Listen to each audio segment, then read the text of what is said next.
sahlan assalaamu calaykum kusoo dhawo kanaalka Camaar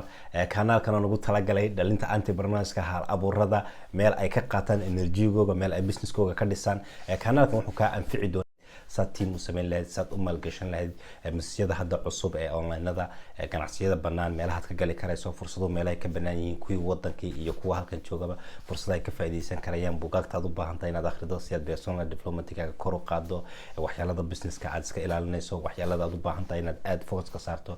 wuxuu sameyn doonaa inaan kugu dhiso inuu kanaalkani ka caawiyo business inaad zero ka soo bilowdo from crash aad legacy level gaarsiin karayso khibradii 4 sano waxyaalada course-kan qaadanayay buugaagtan akhrinayay business-sidan sameeyay qaladyada ka bartay sidaan ula taxadiray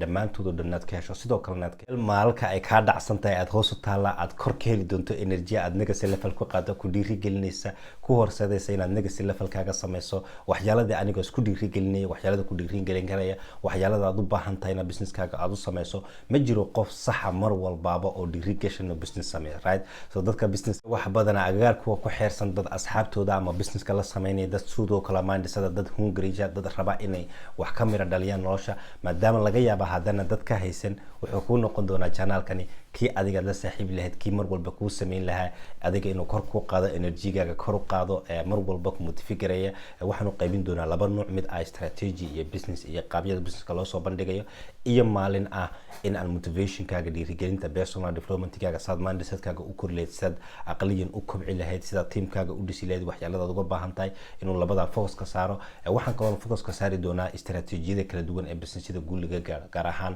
wadanka Jarmalka oo hadda ganahay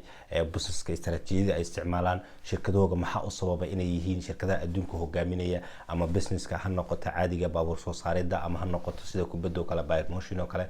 waa maxay strategy-yada isticmaalaan waa maxay waxa u sababa inay shirkadahoodu legacy level noqon adduunyada high-ga ugu sareeya ay noqon karayaan sababtoo waxa jira shirkado ka tayo badan kala jira caalamka laakiin why ba loo aaminsan yahay inay shirkadahoodu yihiin inay high yihiin waxa jira strategy ay isticmaalaan haddaba kaasoo kale side business-kaaga ugu isticmaali karaysaa side business-kaaga uga dhigi karaysaa inuu qof walbaaba uu aamini karayo inuu yahay the high quality sidoo kale aad ka dhigi karaysaa business high quality leh side u sameyn karaysaa team effective oo legacy level sameynaya waxaan soo shaqeeyay shirkadooyin billion company oo teamam ka soo dhisay oo waqti badan la soo qaatay strategy-yada shirkadaha ay isticmaali jireen dhamaantood kula qaybtamo marka wuxuu noqon doonaa kanaalkan kanaal ka anfaca inaad legacy level gaadho inaad kor u qaado inaad noloshaada guul ka mid dhaliso inaad riyooyinkaaga aad ka rumayso haddana wali subscribe